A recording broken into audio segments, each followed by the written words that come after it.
Halo teman-teman, jumpa lagi bersama kakak di channel Guru Les. Nah, pada video kali ini kita akan melanjutkan pelajaran kita tentang bilangan bulat.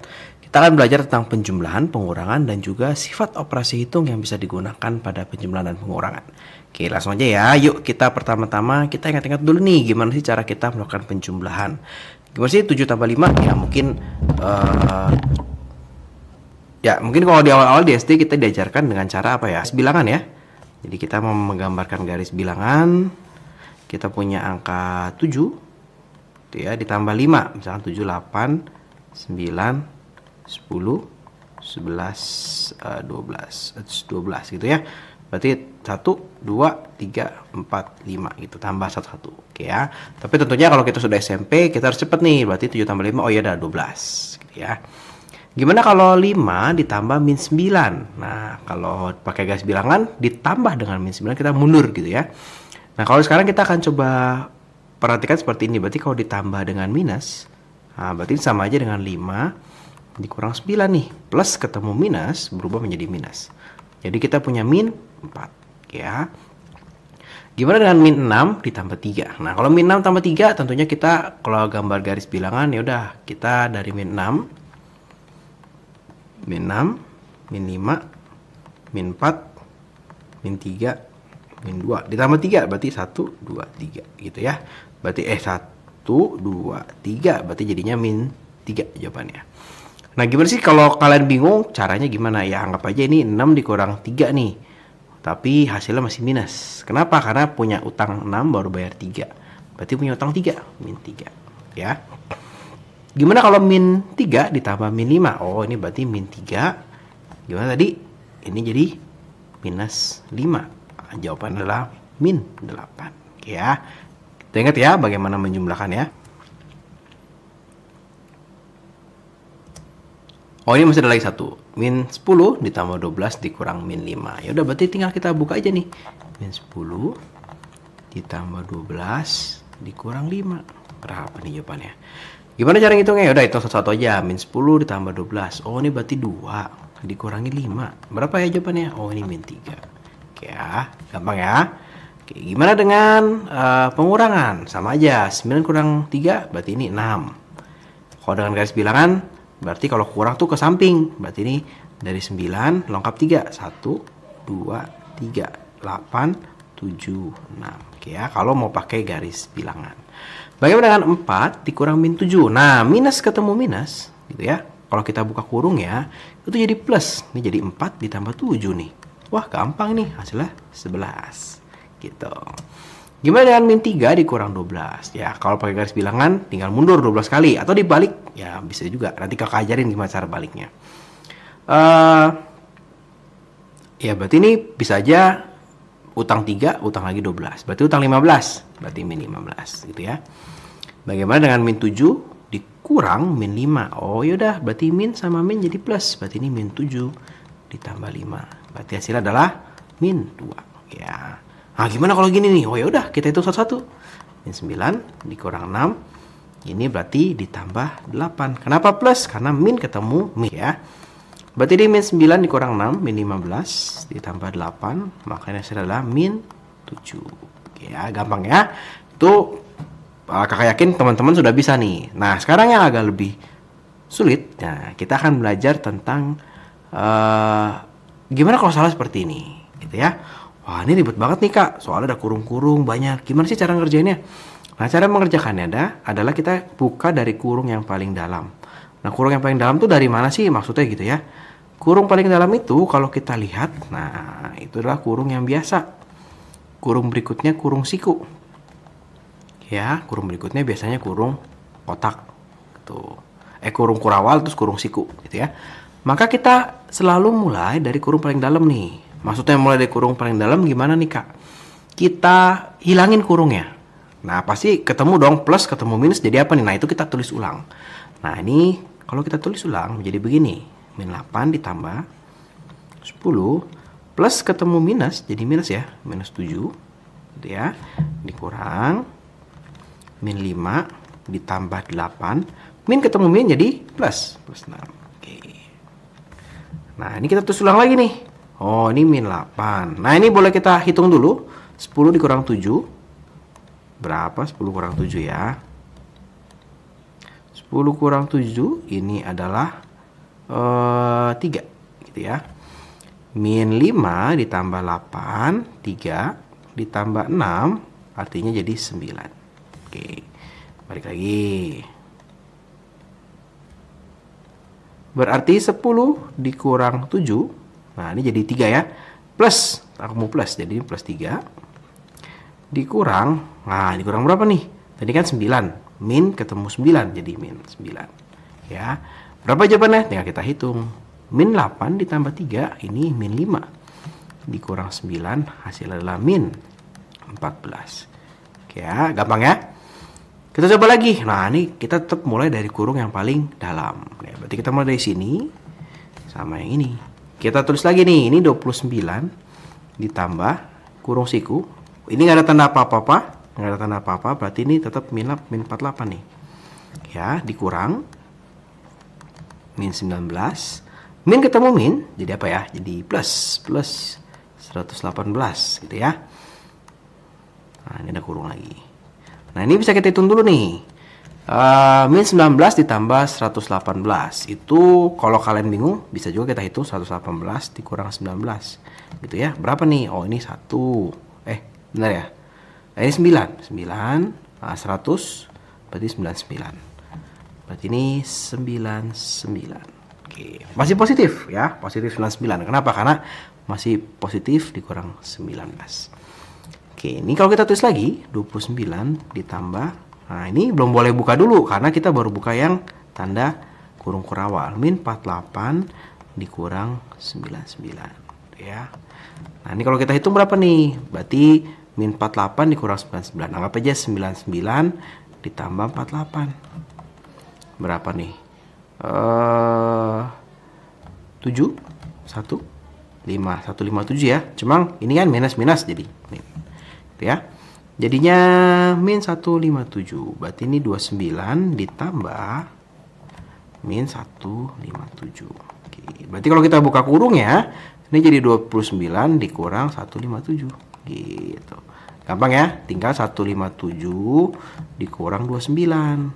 Berapa nih? 8. 4. Ini kan jadi 4 gitu ya. 14 kurang 2 berarti ini 12. Karena 157 minus, ini minus utang baru bayar 29. Oh, berarti ini masih minus 128. Oke, gampang. Berarti kalau ketemu soal seperti ini, kita mulai dari kurung paling dalam. Nah, sekarang kita belajar tentang operasi hitung. Nah, kita akan belajar dua operasi hitung pada penjumlahan dan pengurangan, karena hanya dua ini yang bisa dilakukan di sini ya. Yaitu adalah komutatif atau pertukaran. Ya, misalnya begini, kalau kakak punya 7 tambah 5, bisa nggak sih kita tukar nih? Tukar deh kak. 5 tambah 7. Hasilnya sama nggak? Coba kita hitung ya. 7 tambah 5, 12. 5 tambah 7 sama nih, 12. Oh, berarti kalau penjumlahan. Nah, ini berarti nih kalau penjumlahan. Oke nih. Penjumlahan. Bisa. Gitu ya. Terus, bagaimana dengan pengurangan? Misalkan 7 dikurang 5. Sama nggak sih dengan 5 dikurang 7? Oh, beda kak. Ini hasilnya 2. Ini hasilnya berapa nih? Minus 2. Nah, beda ya. Ada minusnya ya. Maka kalau pengurangan. Wah, ini kakak agak susah. Maka kalau pengurangan. Nah. Pengurangan. Tidak bisa. Ya. Nah, tapi kakak bisa pakai trik seperti ini. Jadi, kakak anggap ini sebuah penjumlahan. Jadi, ini misalkan plus. Kakak boleh memindahkan dia, menukar dia, dengan syarat tandanya kita ikutin. Contoh, misalkan kalau kakak punya 7 dikurang 5, ini kakak boleh, ini kan plus ya, kakak boleh tulis begini, min 5 ditambah 7, gitu. Jadi, tandanya ikut pindah. Nah, ini kakak mau pindahin ke depan, ya udah tandanya ikut pindah. Jadinya kita punya di sini 2, di sini juga tetap sama 2. Oke ya. Tapi ini kita menganggap si penjumlahan itu sebagai si pengurangan itu sebagai suatu penjumlahan. Oke, berikut. asosiatif, itu adalah pengelompokan. Nah, kalau misalnya kakak punya lebih dari satu angka, gitu ya. Misalnya kakak punya 7 tambah 5 tambah 2, gitu ya. Terus kakak mau ubah deh hitungannya. Misalnya, bisa nggak sih kalau misalkan sorry, ini kan ada 3 ya. Bisa nggak kalau kakak hitung 7 tambah 5 dulu? Apa bedanya sama kalau kakak hitung 5 tambah 2 dulu? Hasilnya sama apa enggak? Gitu ya. Itu asosiatif. Ya. Associate, dikelompokin. Bisa nggak? Gitu ya. Ini adalah 12 ditambah 2. Ini adalah 7 ditambah berapa nih? 7. Oke ya. Berarti hasilnya sama-sama nih. 14 sama 14. Gimana dengan pengurangan? Kita coba ya. Misalkan kita punya 7 dikurang 5 dikurang 2. Gitu ya. Bisa nggak nih, sama nggak nih kalau 7 dikurang 5 dikurang 2 tetap sama, tapi kakak kerjain ini dulu. Sama kakak kerjain ini dulu. Nah, misalnya begini. Kurang tepat, bentar.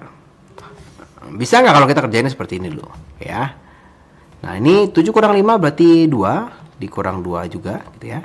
Ini 7 dikurang berapa nih? 5 dikurang 2 berarti 3. 3, oke ya. Hasilnya adalah 0. Yang ini adalah hasilnya berapa nih? 4. Nah, berarti udah bisa ya. Tapi kita bisa kalau seperti ini. Nah, misalnya kakak punya 7 dikurang, sebentar, kita coba hapus aja ya. Kita coba hapus yang sebelah sini.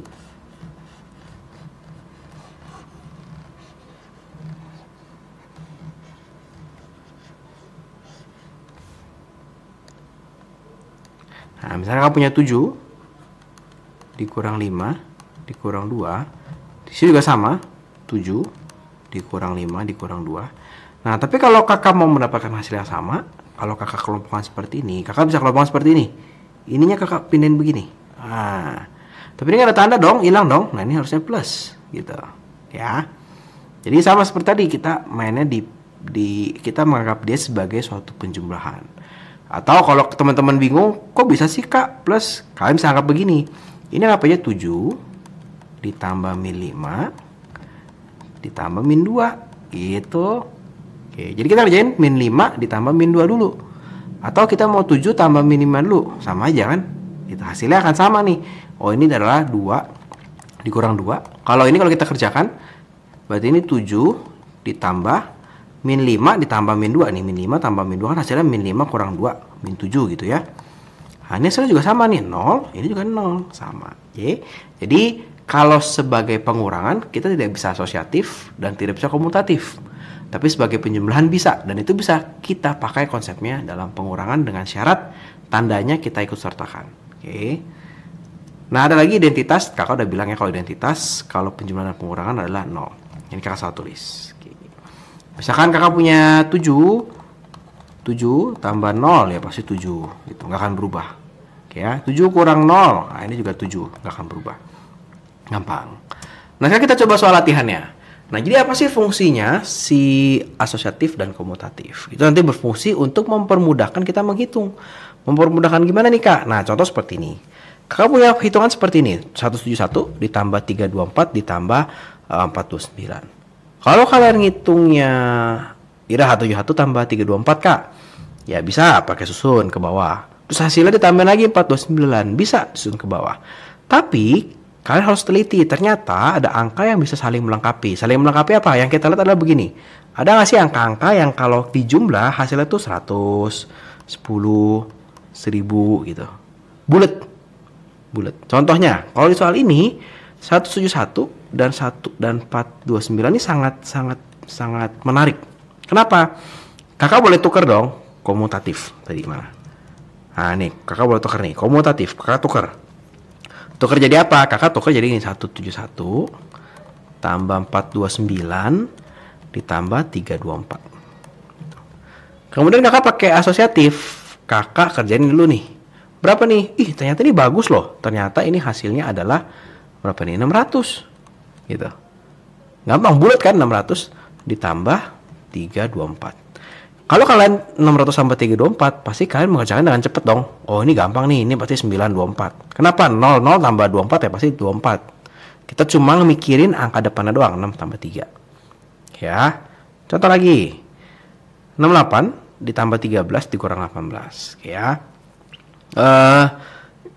Ada yang tahu kira-kira gimana? Terpikir?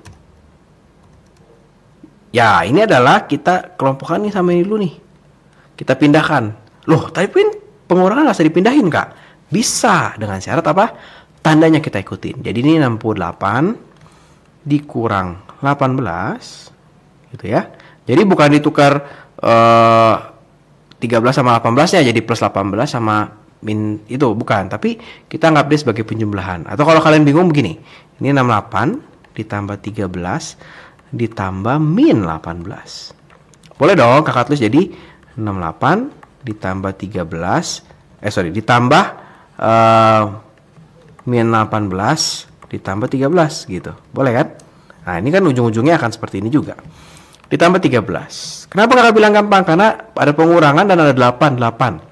Artinya, ini bulat banget ini 50. Ya kan 8-nya tinggal dikurangin 0. 6 kurang 1 5 ditambah 13. Oh, ini hasilnya adalah 63. Gitu. Simple, gampang. Contoh lagi. Nah, ini gampang nih. Kelihatan banget. 49. Artinya 249 dikurang 149. Baru kita tambah dengan 312. Oh, ini hasilnya adalah berapa nih? 100 ditambah 312. Nah, 412. Gampang. Nah, ini lebih besar lagi. Gimana nih? Waduh. Pusing nih Kak ngitungnya Kak. Ini tambahin ini. Hasilnya ribet. Ditambahin lagi sama ini, pakai susun ke bawah lagi. Nah, sama, berarti kita pakai sifat asosiatif dan komutatif. Nah, gimana sih caranya? Kalau nggak seperti ini, kita lihat yang hasilnya belakangnya 0, 0, 0. Bisa nggak? 4 tambah 6, 0. Wah, jangan-jangan bisa dipasangin nih. Coba 1376 ditambah 634 ditambah 1738. Oh, ini ternyata kalau dijumlahin hasilnya adalah 2000. Wih, gampang loh. Ditambah 1734. Hasilnya berarti 3734. Selesai. Nah, gampang ya. Jadi sifat asosiatif dan komutatif ini sangat berguna ketika kita menghitung penjumlahan-penjumlahan yang ini kayaknya ribet nih Kak ngitung penjumlahannya. Jadi ketika nanti kalian selanjutnya dalam matematika, dalam fisika, dalam kimia, ketika menjumlahkan kalian boleh loh. Oh, saya mau ngitung yang ini sama ini dulu deh. Hasilnya bagus nih, 10 bulat gitu. Misalkan kita punya gini. Contoh ya, ekstrim. Enggak ekstrim banget sih. Misalkan 7 tambah 8 tambah 6 tambah 3 tambah 9 tambah 2 tambah berapa? 4 tambah 1. Coba kalian hitung. Kalau kita tidak tahu sifat asosiatif dan komutatif, kita hitung begini dong. Oh, 7 tambah 8 15. 15 tambah 6 21. 21 tambah 3 24 gitu. Tapi kalau kalian tahu sifat asosiatif dan komutatif, wah, 7 tambah 3 10 nih. 8 tambah 2 10 nih. 6 tambah 4 10 nih. 9 tambah 1 10 nih. 10-nya ada 4. 40 nih hasilnya. Lebih cepat kan? Nah, itu adalah fungsi dari sifat asosiatif dan komutatif. Banyak kepakai di kapan? Nanti kita belajar statistik, seperti hal seperti itu sangat membantu. Oke ya.